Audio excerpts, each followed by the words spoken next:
Our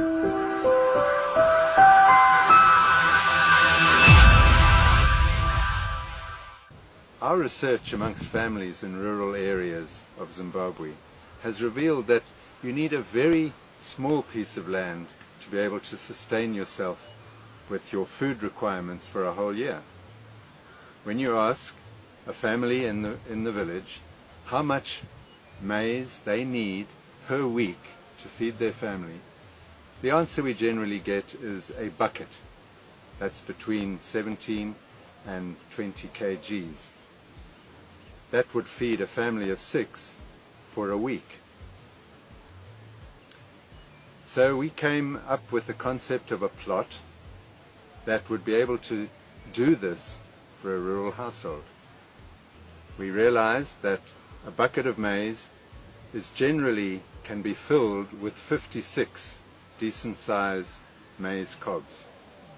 In other words, for a week supply of maize for your family, you need 56 plants. So this is how the Fumfudza plot was developed. In each line we have 28 planting stations, and there's 2 plants per planting station. That means we've got 56 cobs in every line here.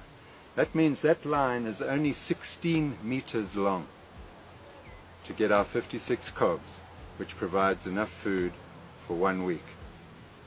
Right, so now we need food for a whole year. So our plot extends down that way, which is now 39 meters long, but that has got 52 lines in it at 75 centimeters apart. 52 lines, 1 for every week of the year. So the Fumfudza plot has 52 lines of maize, 1 for every week of the year.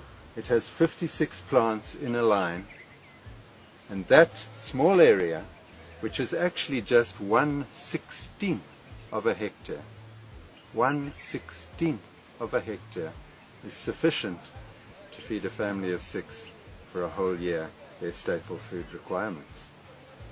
So this means a rural family on a 16th of a hectare, 39 meters by 16 meters, that makes sure that they are food secure for a year. It gives them opportunity to grow on the balance of their land other cash crops.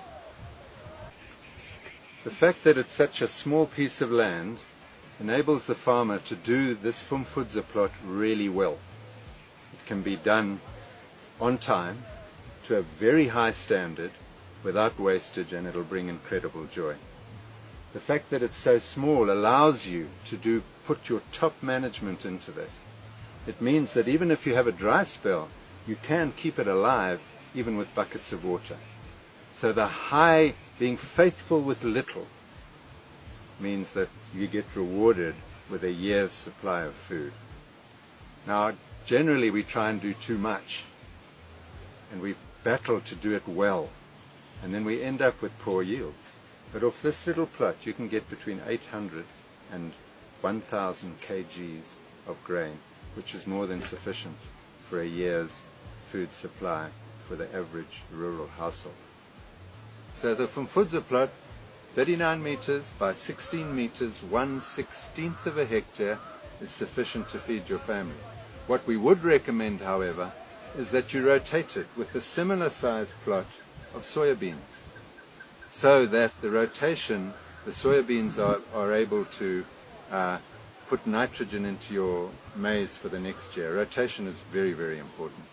So in actual fact, with 2 1/16 of a hectare plots, the family can feed itself, and then it has a cash crop of soybeans to supplement their income as well. And then you swap them every year, you just rotate them. So that means on 1/8 of a hectare, a family has fed itself, and it has a small income of the soybean income. That means the rest of their land they can use for other cash crops or livestock or any other endeavor that they feel that they should do. So it doesn't require an awful amount of land to be able to feed a family and consequently it doesn't need an awful amount of land to feed a nation. Our Fumfudza plot, the inputs that are required for this plot, if you were going to buy inputs and if you were going to use a hybrid seed, the inputs for that plot is $50 US. So actually a family can be fed for $50 US per annum. Furthermore, if a family can graduate on to using organic fertilizers, i.e. compost, and using an OPV seed, you can actually feed yourself for $0 and just your labor input. We have many of these examples in the field and they are working. We have very elderly widows who are able to manage this plot and feed herself and others around her. We have school children even who are able to come and manage this plot after hours, after school hours. It doesn't require a lot of labor because it's so small, and it can be done at a very, very high standard. And those high standards translate into decent yields, which means you do have enough grain to feed yourself and your family. You see, God would have us be faithful with little, and then He expands, then He adds, as in the parable of the talents. If we are faithful with the first resource God gives us, which is our little plot of land, He will then add. If we are unfaithful, however, He takes away. So we need to be faithful with whatever plot of land we have, and we are able then to feed our families, but this can extrapolate into a huge revelation to feed an entire nation. Please come and find out more about our Fumfudza plot. We do hold free trainings on this coming up to the rainy season, but it's an amazing way of being able to feed your family and feed a nation on very small pieces of land. Contact us if you have any thoughts or would like to come and see it for yourself. We're always open and we'd love to share this technology with you.